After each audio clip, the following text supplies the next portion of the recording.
prosesnya lama, rumit, butuh konsentrasi. Makanya kenapa tenun menjadi kain yang harus orang punya, bukan cuman sekedar kain tapi nilai yang ada di balik kain tenun itu sendiri. UMKM Indonesia memiliki nilai dan cerita yang luar biasa.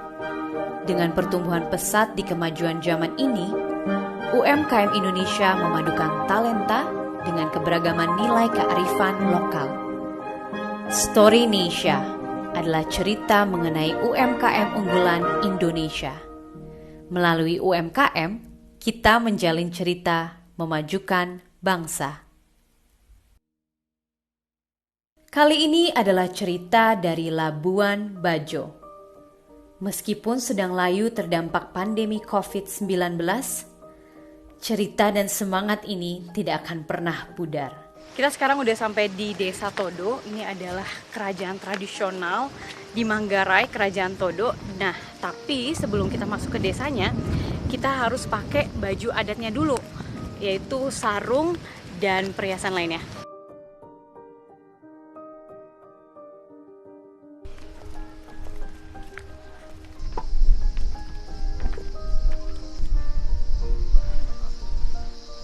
Jadi sebelum ini jadi desa, yang pertama dulu adalah pemerintahan kerajaan.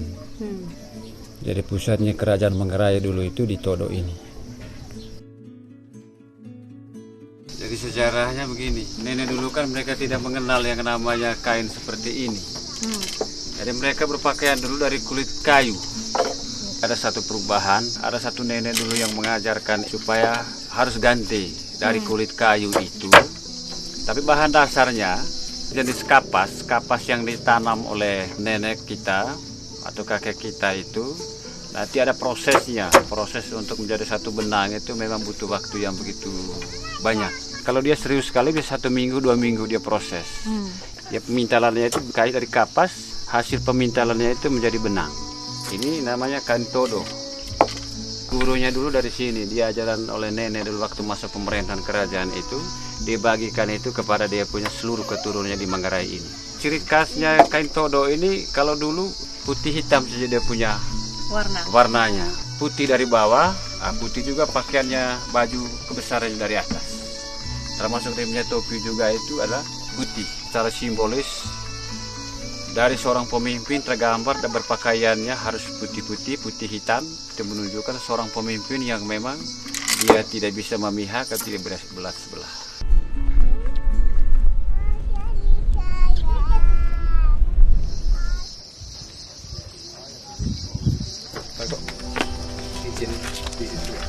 Dijual berapa Bu kalau satu sarung ini?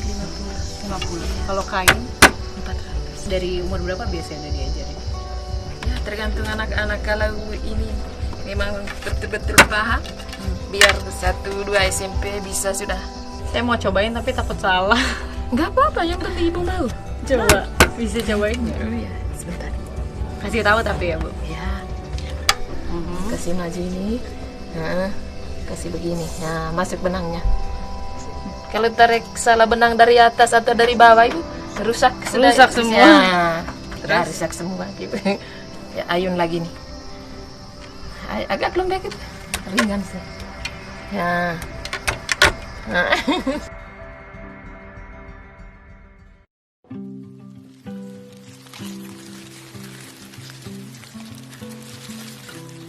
Kalau tadi kita udah melihat proses pembuatan tenun khas Labuan Bajo secara tradisional, sekarang kita akan melihat toko yang menjualnya. Boleh nggak ceritain, udah berapa lama nih Ibu buka toko UMKM ini?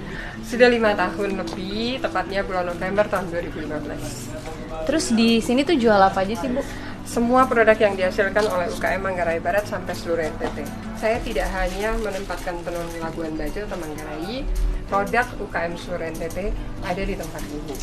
Untuk bisa menjadi toko sebesar ini gimana Bu?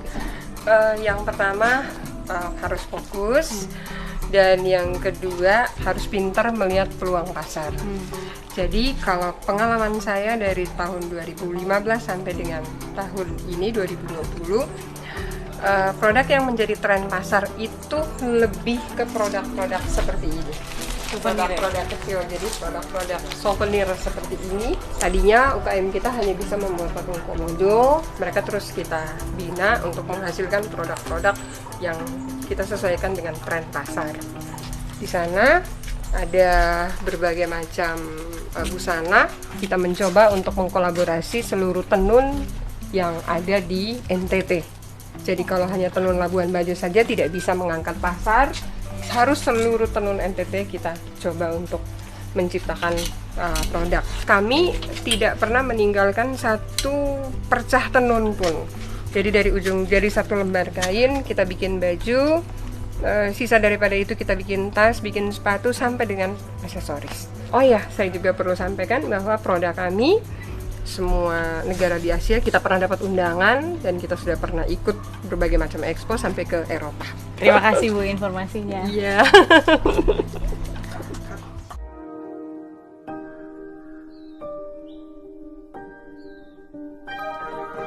Aku yakin cerita tentang UMKM unggulan Indonesia ini dapat merawat ingatan kita akan identitas serta keagungan bangsa Indonesia. Dengan semangat ini juga, kita akan berjumpa lagi di Labuan Bajo.